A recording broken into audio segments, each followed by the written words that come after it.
يرسل عليكما شواظ من نار ونحاس فلا تنتصران فبأي آلاء ربكما تكذبان. As-sulh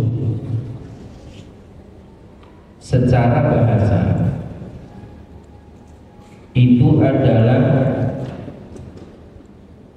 tolabul maslahah, bagaimana kemudian mencari maslahat di antara masalah yang dihadapi, yang tujuan utamanya adalah menghindarkan diri dari perselisihan,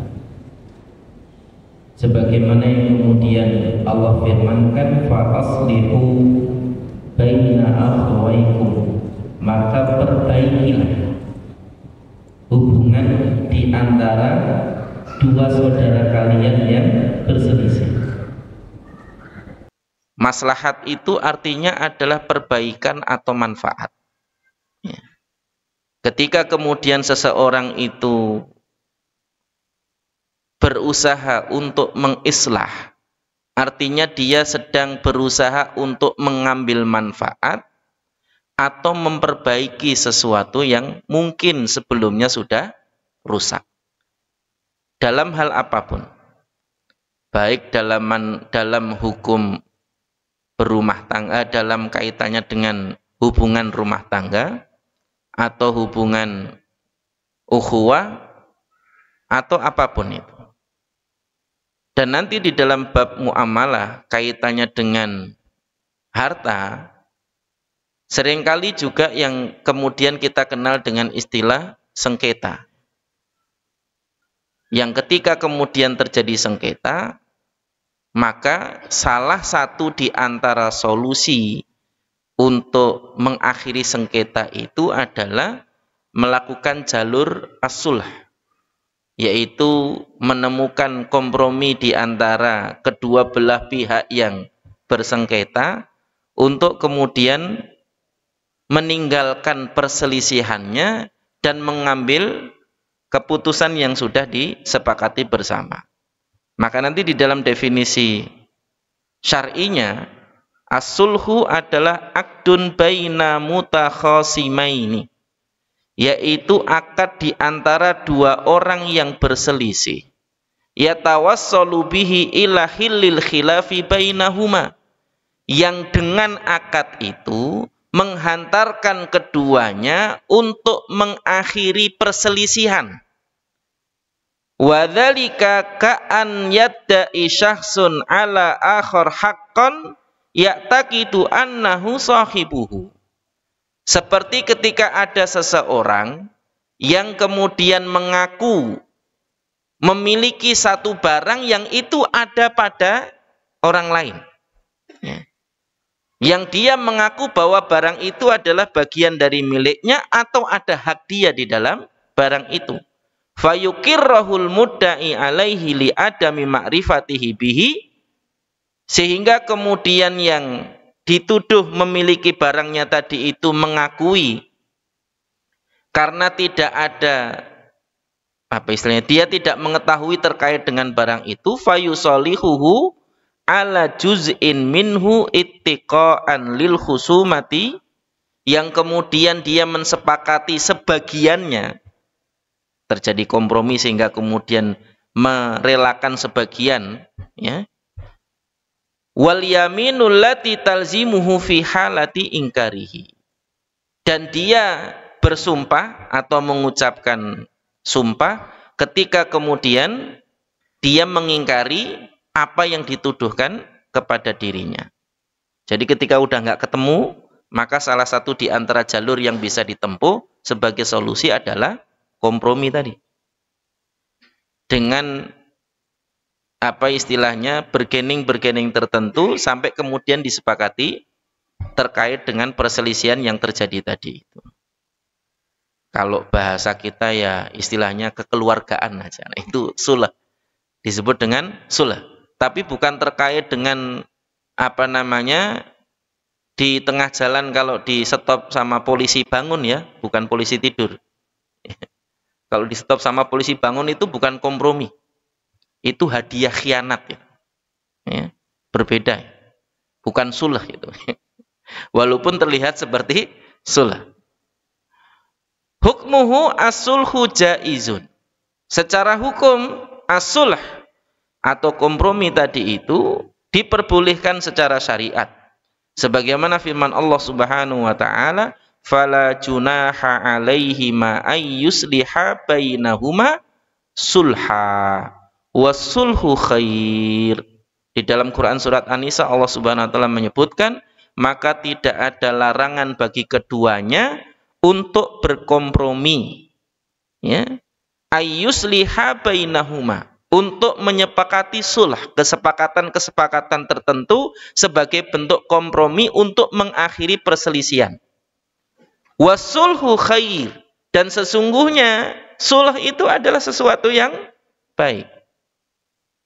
Ayat ini kasusnya terkait dengan ketika terjadi perselisihan di antara suami istri. Sampai mau cerai misalnya. Kemudian masing-masing bersepakat nggak jadi cerai dengan syarat suami mensyaratkan tertentu atau istri mensyaratkan tertentu dan kemudian hal itu disepakati. Kasus misalnya suami konangan nikah lagi misalnya. Ya. Kemudian sampai terjadi gonjang-ganjing intinya. Istri yang pertama tadi itu nggak rela, akhirnya kemudian menuntut begini dan begitu dan seterusnya. Kata suami, kalau cerai saya nggak akan kabulkan, tapi kalau kamu menuntut sesuatu saya bisa kabulkan. Kemudian mensyaratkan misalnya nggak apa-apa, kamu punya istri 2, tapi saya bulanannya harus meningkat, misalnya gitu.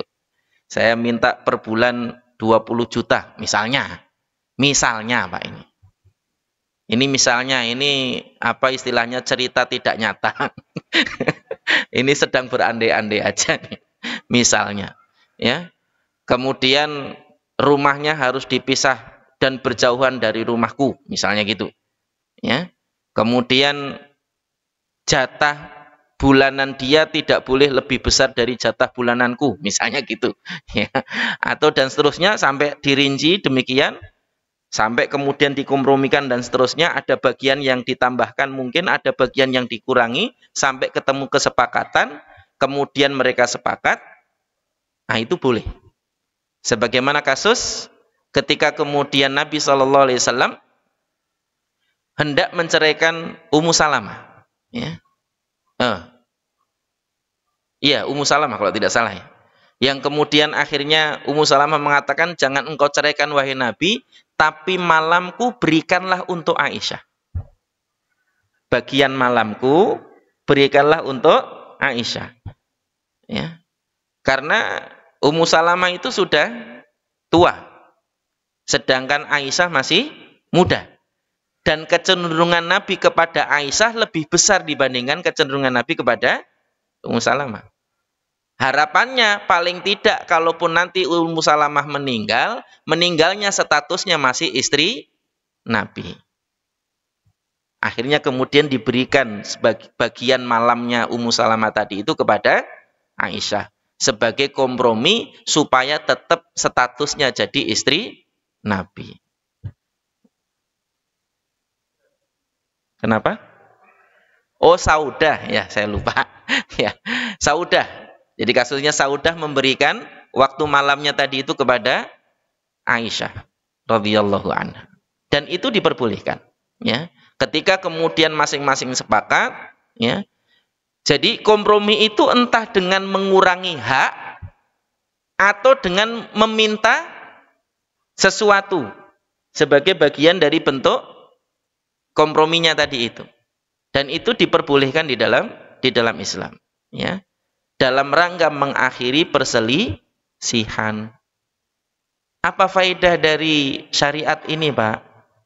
bahwa Islam mengajarkan kita untuk tidak berselisih. Dalam ayatnya Allah dengan tegas menyebutkan wa'tasimu bihablillahi jami'a wa la tafarraqu, dan berpeganglah kalian kepada tali Allah seluruhnya dan jangan berpecah belah.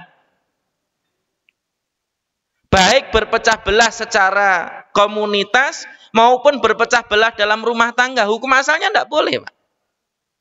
Wala tafarraqu. Karena syariat ini harusnya menyatukan, bukan memisahkan, Pak. Syariat ini mengajarkan kepada kita untuk menerima kebaikan, bukan menghilangkan kebaikan. Dan bersatu itu berpotensi mendatangkan kebaikan lebih banyak daripada berpisah, Pak. Dan ini penting untuk diperhatikan. Saya kasih contoh. Suami istri itu, Pak, ketika statusnya masih suami istri, bercandanya aja berpahala, Pak. Kalau antum bercanda dengan yang bukan istri antum, bermasalah, Pak. Itu. Betul nggak? Nah, ini masalahnya. Makanya bersama itu, bersatu itu, bisa lebih banyak mendatangkan kebaikan daripada berpisah. Karena konsekuensinya berpisah itu kadang-kadang lebih sulit dibandingkan ketika kita masih menjaga tetap untuk bersama, Pak. Dan salah satu di antara keistimewaan menjadi seorang suami itu adalah ketika bersabar. Maka disebut di dalam Al-Quran dengan kalimat apa? Ar-rijalu qawwamuna 'alan nisa. Ibarat kata Nabi di dalam hadisnya bahwa memperlakukan wanita itu ibarat memperlakukan tulang iga yang bengkok. Dipaksa lurus patah, dibiarin tetap bengkok. Jadi gimana, Pak? Sabar. Ngelurusinnya sabar. Jangan instan maunya lurus, Pak. Wong memang sudah takdir dan kodratnya bengkok. Dan ini bagian dari yang juga penting untuk kita jadikan sebagai pelajaran. Jadi Islam ini mengajarkan kepada kita tentang bagaimana menjaga diri dari berbagai macam bentuk perselisihan. Jangan malah mancing keributan. Sedangkan banyak dari kita, di masyarakat kita maksudnya ya, banyak dari kaum muslimin yang kita dapati di masyarakat kita itu, kalau sudah mulai ngaji, malah suka mancing keributan. Jangan-jangan ngajinya salah, Pak. Itu masalahnya. Jadi harusnya semakin ngaji itu, semakin nambah dekat. Semakin membangun persatuan. Semakin membangun kebaikan. Bukan malah semakin menjauhkan dan menimbulkan perselisihan. Di dalam hadisnya juga Nabi SAW menyebutkan, as-sulhu bainal muslimina jaizun. Sesungguhnya sulh di antara orang-orang yang di antara kaum muslimin jaizun, diperbolehkan, illa sulhan harrama halalan au ahalla haraman, kecuali perjanjian atau kompromi atau kesepakatan yang menghalalkan yang haram atau mengharamkan yang halal. Itu tidak boleh. Ya. Dan ini bagian dari yang dijelaskan oleh Syekh Abu Bakar Jabil Al-Jaziri di dalam kitabnya Minhajul Muslim ini. Ya. As-sulhu fil amwali salasatu aqsamin. Adapun sulh di dalam kaitannya dengan persengketaan masalah harta ada 3 macam. Ya. Yang pertama as-sulhu alal iqrar, yaitu kompromi untuk menyepakati tentang kepemilikan. Ya. Sama-sama mengakui, si A mengakui satu harta tertentu, si B juga mengakui merasa memiliki harta tertentu itu. Kemudian keduanya sepakat untuk kemudian membagi barang itu. Atau kemudian memberikan kompensasi, bayaran atas barang itu dengan catatan itu dimiliki sepenuhnya oleh salah satunya misalnya. Kalau kamu mau memiliki, kamu harus mengganti sekian misalnya. Ya. Yang demikian itu diperbolehkan. Kemudian yang kedua adalah as-sulhu alal ingkar, yaitu kompromi terkait dengan ketika terjadi pengingkaran terhadap satu barang, ya, di mana kemudian seseorang mengakui bahwa dia adalah pemilik dari barang itu, sedangkan yang lain mengatakan mengingkari barang itu. Maka yang kemudian dilakukan adalah bisa dengan melakukan pembayaran kompensasi misalnya, atau memberikan sesuatu supaya masalah itu dianggap selesai. Ya, masalah itu dianggap selesai. Itu juga termasuk dalam kategori sulah. Atau yang ketiga, suluh terkait dengan perkara atau sesuatu yang didiamkan, di mana seseorang menuntut bahwa barang itu adalah miliknya, sedangkan yang dituntut dia diam saja, enggak mengakui tapi juga enggak mengingkari. Ya. Maka jika terjadi demikian, fala yuqirra wala yunkira fayusalihal mudda'i bi syai'in hatta yasquta da'wahu. Yang kemudian keduanya berkompromi sampai kemudian keduanya meninggalkan perselisihan terkait dengan barang itu atau tidak mengajukan tuntutan lagi. Dan ini bagian dari bentuk-bentuk sulah nanti di dalam kaitannya dengan persengketaan urusan harta. Kan bisa jadi sengketanya kan bentuknya salah satu dari tiga tadi. Entah kemudian di satu sisi menuntut, yang lain mendiamkan, atau di satu sisi menuntut, yang lain mengingkari, atau di satu sisi menuntut, sedangkan yang lain juga mengakui, tapi karena wis kadung ada sebagian duitnya yang masuk ke situ misalnya, dia minta kompensasi. Terjadilah sulah. Misalnya kasus ketika terjadi pembelian tanah. Ada kasus, Pak.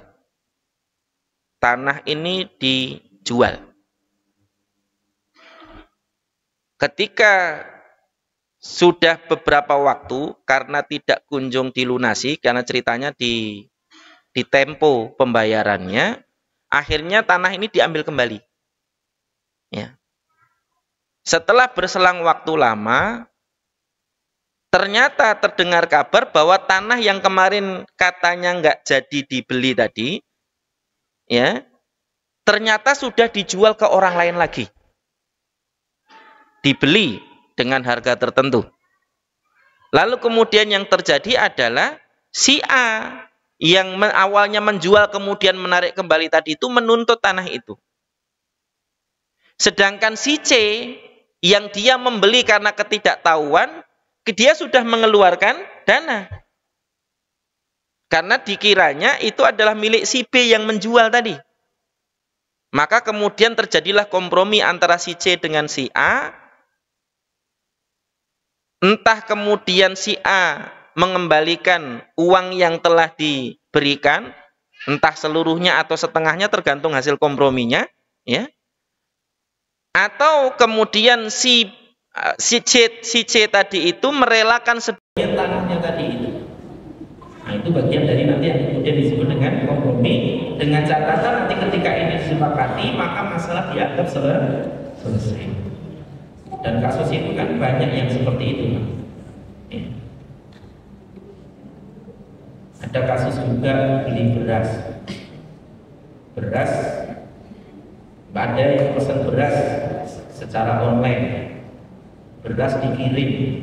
Ketika dikirim, ya, katanya mau dibayar sama si A. Ketika didatangi si A, katanya dia nggak pesan beras.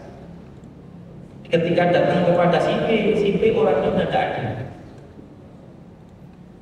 Karena tadi memesannya atas nama si A tadi itu, maka kemudian terjadilah sengketa. Ya. Maka kalau kemudian itu terjadi, bisa melakukan kompromi, meskipun kasusnya mungkin berawal dari penipuan tadi. Ya.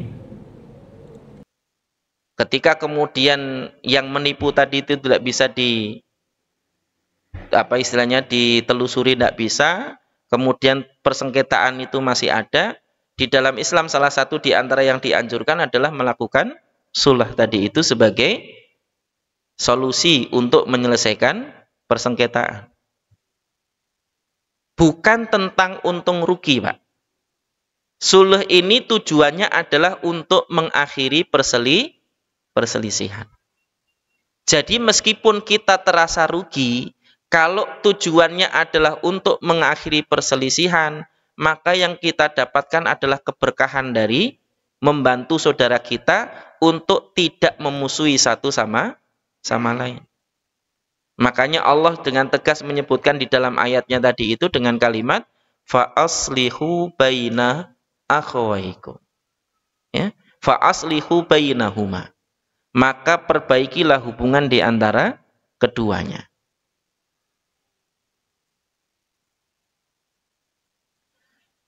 Ada beberapa hukum terkait dengan sulh yang harus difahami.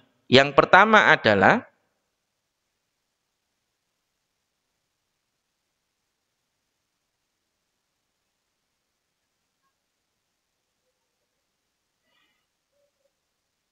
sulh terhadap sesuatu yang dituntut, ya, bi ghairil akhdhi minhu, tanpa mengambil sesuatu itu darinya, seperti dalam jual beli, ya, fima yajuzu wa ma yamtani'u fi sa'iri ahkamil bai'i, ya, terkait dengan apa yang kemudian diperbolehkan dan apa yang dilarang dalam hubungannya kaitannya hukum jual beli tadi itu, minar raddi bil aibi, entah berupa pengembalian karena ada aib, wal khiyar fil ghabni, atau karena terjadi khiyar dalam kasus ketertipuan, ya, wasyuf'ati fima lam yuksam, atau terjadi syuf'ah, ya, terkait dengan apa yang belum dibagi. Syuf'ah itu apa? Akuisisi, ya, terkait dengan pengakuisisian yang kemudian akhirnya menimbulkan sengketa tadi. Fala widda'a syahsun ala akhor daron. Kalau seandainya ada misalnya seseorang yang mengakui atau menuntut suatu rumah, fasalahahu bithaubin, kemudian terjadi kompromi untuk diganti dengan pakaian misalnya, ya, wastaratu alaihi alla yulbisahu fulanan lam yasihus sulh, dengan catatan tidak dipakai oleh si fulan yang tidak sah sulhnya, li'annahu yakunu kalbai'i idza istarata fihi syartun mukhillun bil aqdi. Sebagaimana di dalam jual beli, ya, ketika kemudian disyaratkan sesuatu, maka itu bisa bagian dari yang membatalkan jual beli itu, ya. Dan ini bagian dari yang harusnya diperhatikan. Jadi ketika terjadi sulh, maka tidak boleh mensyaratkan sesuatu yang akhirnya menghalangi seseorang mendapatkan manfaat dari sesuatu itu. Kalau di dalam jual beli kan, ketika kemudian kita mensyaratkan kamu boleh beli baju ini dengan syarat nggak boleh kamu pakai misalnya. Long beli baju kok nggak boleh dipakai, ya? Maka dengan demikian akadnya tidak sah, ya. Atau dengan syarat tidak boleh dijual lagi. Baju ini boleh kamu beli dengan syarat tidak dijual lagi, maka yang demikian hukumnya tidak boleh, ya. Yang kedua, idza kana ahadul mutasalihaini aliman bikadhibi nafsihi.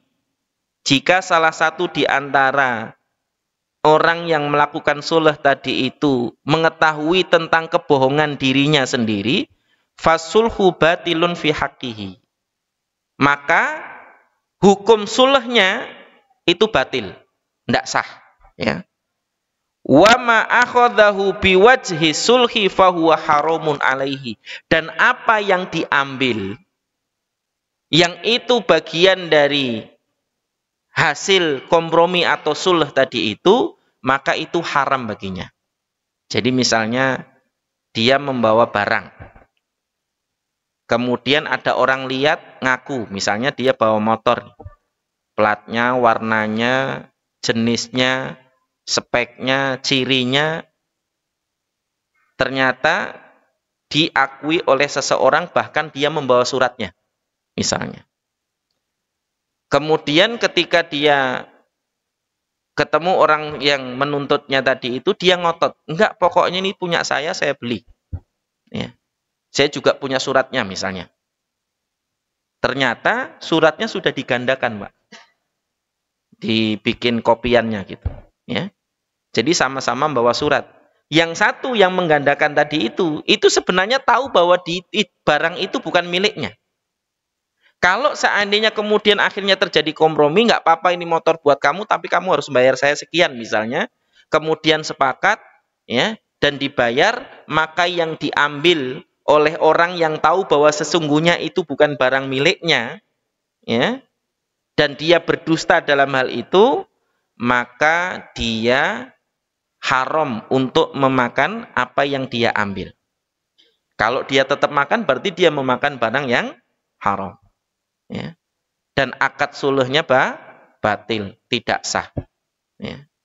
Dan ini menjadi bagian dari salah satu di antara ahkam atau hukum tentang sulh yang harus difahami. Kemudian yang ketiga, mani tarofa bihaqqin wamtana'a an adaihi illa bi'ita'ihi syai'an lam yakhilla lahu dzalika. Barang siapa yang mengakui satu hak, kemudian dia terhalang dari melakukannya kecuali, ya, dia harus memberikan sesuatu, lam yakhillu lahu dzalika, ya, maka tidak halal baginya.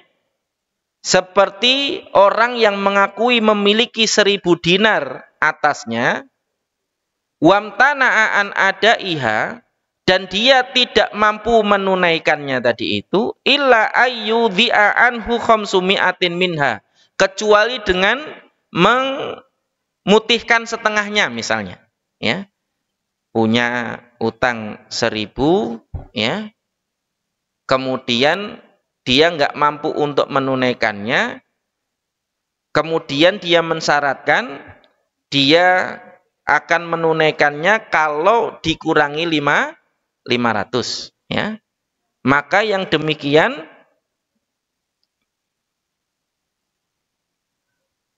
hukumnya tidak boleh atau tidak halal. Kecuali kalau yang mengurangi itu adalah yang punya piutang. Jadi contoh, saya berhutang kepada Pak Sofwan misalnya 1000 dinar.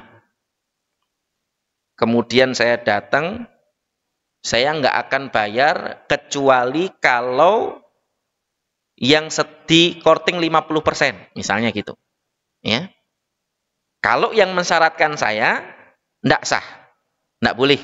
Ya. Tapi kalau kemudian Pak Sofwan yang kemudian memberikan itu tanpa saya mensyaratkan, saya nggak bisa bayar. Ya udah, kamu bisa bayarnya berapa misalnya gitu, 500. Kalau kamu bisa bayar 500, saya anggap lunas misalnya gitu, maka yang demikian diperbolehkan ketika tidak disyaratkan oleh yang berhutang, ya. Dan ini menjadi hal yang penting untuk diperhatikan, ya. sebagaimana kasusnya Ka'ab bin Malik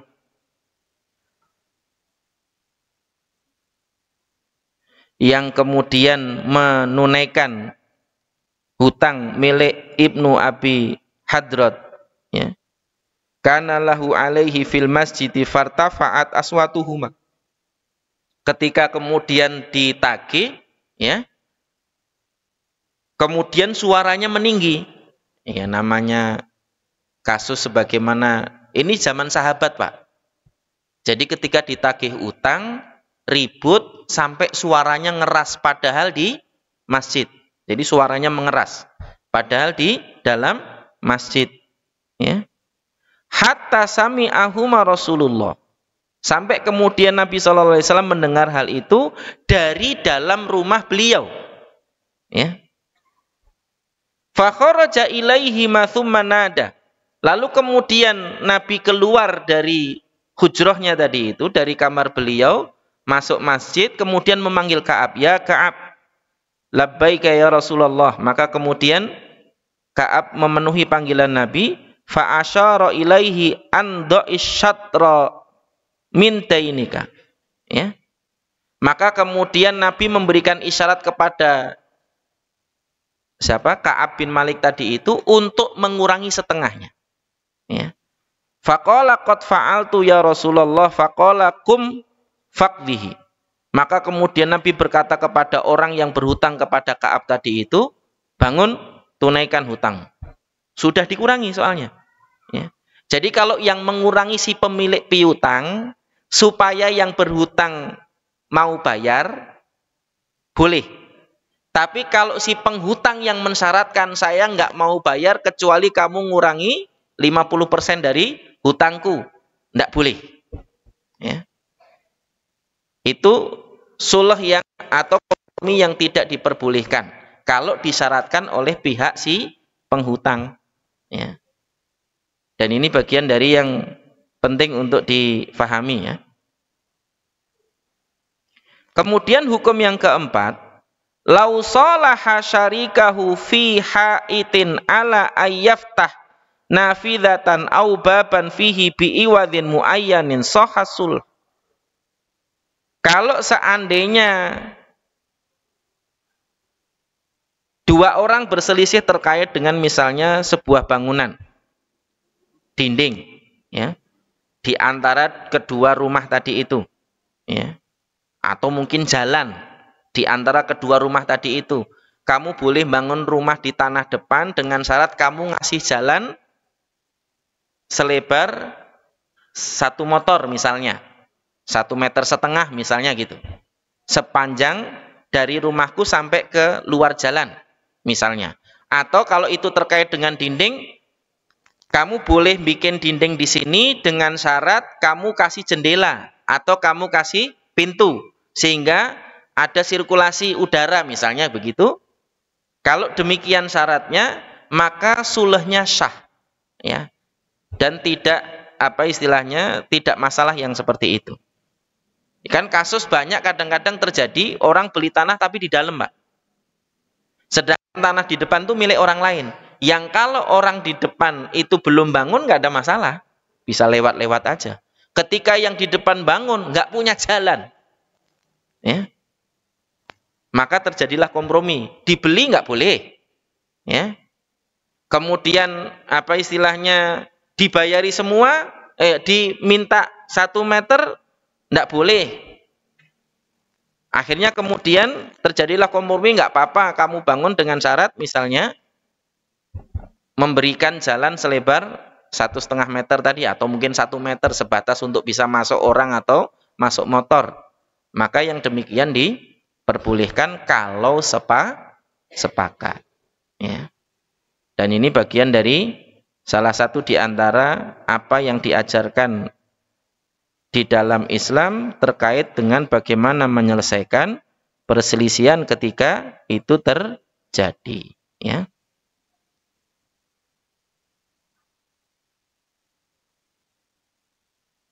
Sampai di sini barangkali, Pak. Sebelum kita tutup masih ada berapa menit berarti? Hah? 8 menit ya. Monggo silahkan kalau ada yang mau ditanyakan. Nanti kalau habis sisa suruh tanya wis pada bubar. Ya. Ada yang mau ditanyakan? Silahkan Pak. Terkait dengan sulh di dalam urusan sengketa dalam masalah harta. Ya. Ada? Atau nggak berani nanya, takut ketahuan kalau lagi sengketa. Apalagi kalau udah nyinggung utang lagi yang disinggung. Ya. Ada Pak?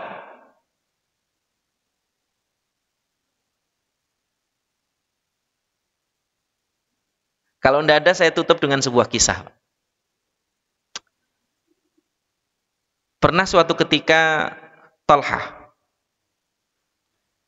meminjam uang dari Utsman bin Affan radhiyallahu anhu.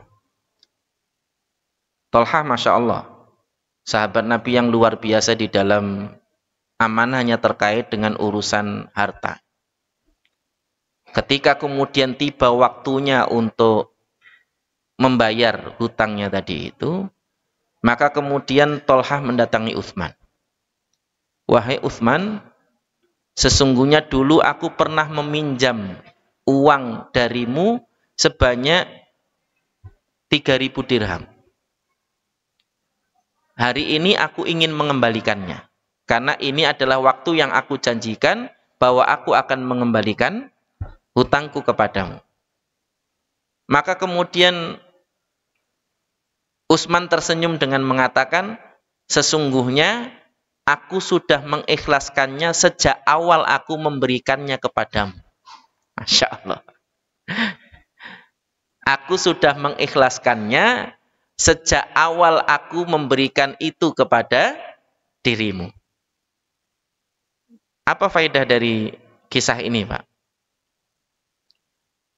Yang pertama adalah bahwa Islam itu mengajarkan kebaikan. Maka hal terbaik apa yang bisa kita lakukan kepada saudara kita, hendaklah dilakukan. Hanya jangan membatasi pemahaman kita pada letterlek redaksi cerita tadi saja. Karena seorang muslim itu, ketika ada saudaranya datang meminjam uang, dia tidak meminjamkan, dia baik, Pak. Loh, Ustaz, lah wong datang butuh utang nggak dipinjemi kok baik? Ya baik, bisa jadi maksud dia sayang sama kita supaya nggak terjerat hutang. Jadi jangan buruk sangka, sugih kok medit, misalnya gitu, ya, kaya kok pelit gitu. Enggak, Pak. Kalau kita datang kepada seseorang mau minjem uang, kok nggak dikasih, berarti dia baik sama kita, Pak. Karena dia tidak ingin kita terjerat hutang. Karena pada prakteknya itu, uang kalau ngutang itu nyilie melas, balik kene males. Itu masalahnya. Kebanyakan. Kalau lagi minjem tuh melas, tapi giliran waktunya balikin males. Itu masalahnya. Makanya kalau ada seorang muslim kok kita datangi, kita mau pinjem, kok enggak dikabulkan, bersyukurlah, Pak. Berarti dia tidak ingin kita terjerat hutang. Saya pernah cerita belum, Pak? Dulu saya pernah mengajukan pembiayaan ke sebuah BMT. Qadarullahnya karena muka saya enggak mitayani, jadi enggak dikabulkan. Enggak diterima, Pak. Ya. Akhirnya kemudian, ya waktu itu karena saya butuh motor untuk aktivitas, qadarullah enggak dikabulkan, ya sudah. Enggak lama, Pak. Ya. Pas lagi main ke tempat teman itu, loh kok kamu kesini jalan? Iya, enggak ada motor. Lah itu di garasiku tuh ada motor nganggur, ambil aja bawa. Suruh bawa pulang, Pak, motor. Tapi dandane 7 juta, Pak. Jadi waktu ngambil itu ya pede-pede aja. Jadi motor itu ceritanya sudah nongkrong di situ karena bekas kecelakaan. Ya. Yang dulu sebelum saya yang pakai motor itu mati Pak karena kecelakaan itu. Ya. Kemudian motor itu ngonggok di rumah. Masih bisa hidup, cuman apanya banyak yang perlu diperbaiki lah. Ya. Akhirnya kemudian ya saya pede aja lah, paling memperbaiki nggak banyak. 1, 2, bawa hidup, masalah lagi, taruh bengkel lagi, 1, 2, ganti, sampai total 7 juta. Wah, kalau gini mah beli motor bekas saja sudah dapat Pak. Tapi ya qadarullah ya. Dan alhamdulillah motor itu justru malah menjadi wasilah sampai akhirnya kemudian Allah memberikan jalan yang lain ya. Akhirnya motornya qadarullah saat itu diminta kembali karena untuk kepentingan apa istilahnya pondok pesantren, ya sudah saya kasihkan. Qadarullahnya Allah sudah kasih yang baru, meskipun bukan baru. Sudah dikasih yang lain ya. Motornya roda 4 Pak. Jadi alhamdulillah sudah bisa nggak kehujanan kan gitu kan ya. Walaupun juga nggak baru, kadang-kadang baru jalan apa ya, alhamdulillah sudah melanglang buana sampai kemana-mana sampai Allah gantikan dengan yang lebih baik. Jadi tidak meminjamkan itu juga kebaikan. Atau kalau kemudian dia meminjamkan berarti juga baik Pak. Kalau ternyata kemudian waktu ditagih dia tetap nagih dan nggak mau mengikhlaskan, dia sudah baik meminjamkan. Jangan kemudian apa namanya suudzon lagi.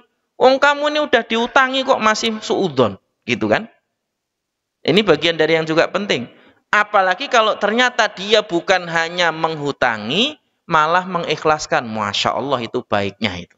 Ya, sebagaimana Utsman yang mengatakan kepada Tolha, sungguh aku telah mengikhlaskannya sejak aku memberikan itu kepadamu. Masya Allah. Dan ini bagian dari yang penting untuk dijadikan sebagai pelajaran. Itu faedah yang pertama, Pak.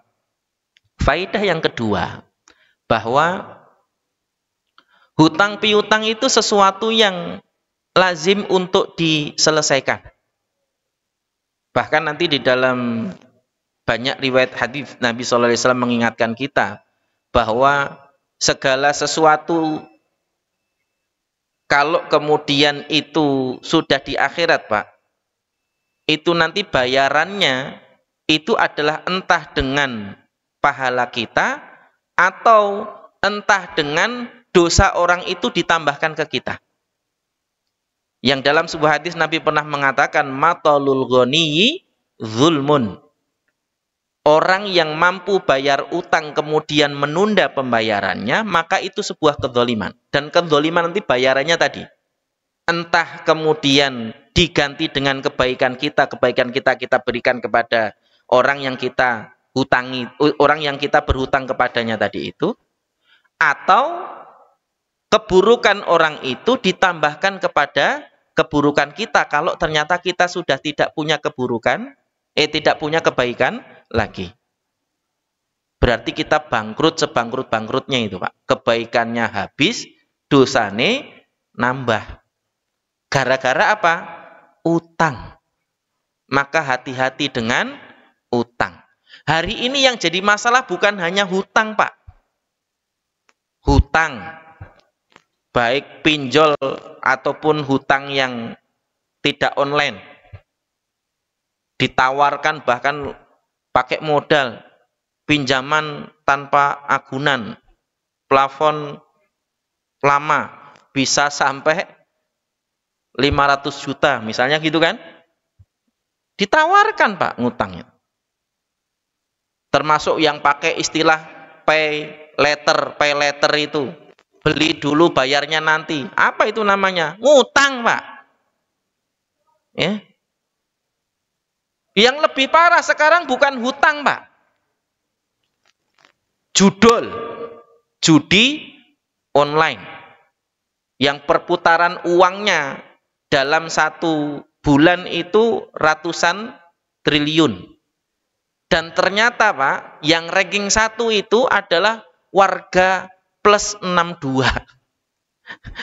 Ya, mayoritas Muslim, tapi rating judinya tertinggi di dunia. Masya Allah. Itu yang lebih parah lagi, Pak. Yang ternyata terlibat judi online itu kebanyakan adalah guru. Bayangno wis. Gurune suka judi, kira-kira muridnya jadi kayak apa nanti itu. Nah, ini bagian dari yang juga penting untuk kita jadikan sebagai pelajaran bagi kita. Renungkan, Pak. Hari ini tantangan kita luar biasa banyak. Utang wae urung rampung, wis nambah kasus urusan judi online. Ya, belum lagi nanti kasus-kasus yang lain terkait dengan urusan duit, kan itu semuanya. Utang urusan duit, judi juga urusan harta, duit, ya. Belum lagi nanti sengketa masalah waris, duit lagi itu biasanya. Ya, dan masih banyak hal yang lain. Maka berhati-hatilah, Pak. Ya. Tantangan kita hari ini luar biasa banyak. Hari ini kita hidup di masa di mana orang nggak pengen obah, tapi pengennya mamah.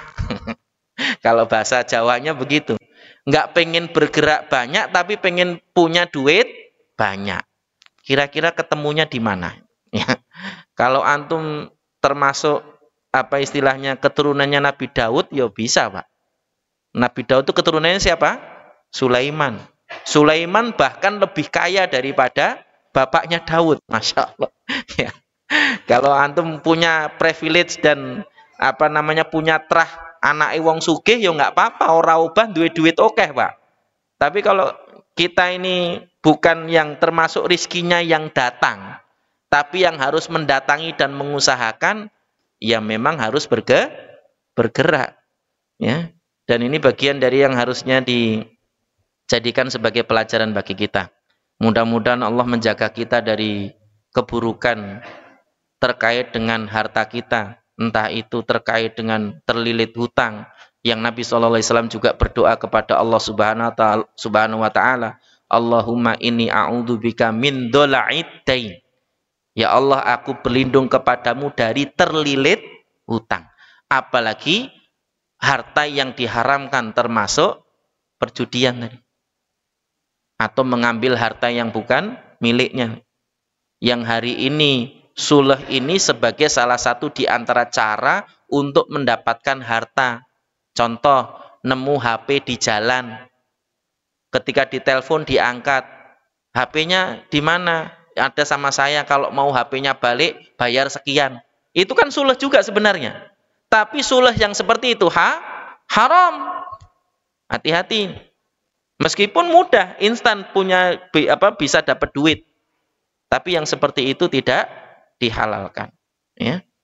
Wallahu a'lam bishawab. Demikian barangkali yang sedikit ini lebih mengingatkan kita untuk berhati-hati di dalam kaitannya muamalah dengan harta dan saudara-saudara kita, yang mudah-mudahan Allah menjaga kita dari keburukannya dan mendekatkan kita pada kebaikan dan maslahatnya. Wabillahi taufiq wal hidayah, wa sallallahu ala nabiyyina Muhammadin wa ala alihi washabihi wasallam. Mohon maaf atas salah kata, salah ucap, salah tingkah. Wassalamualaikum warahmatullahi wabarakatuh.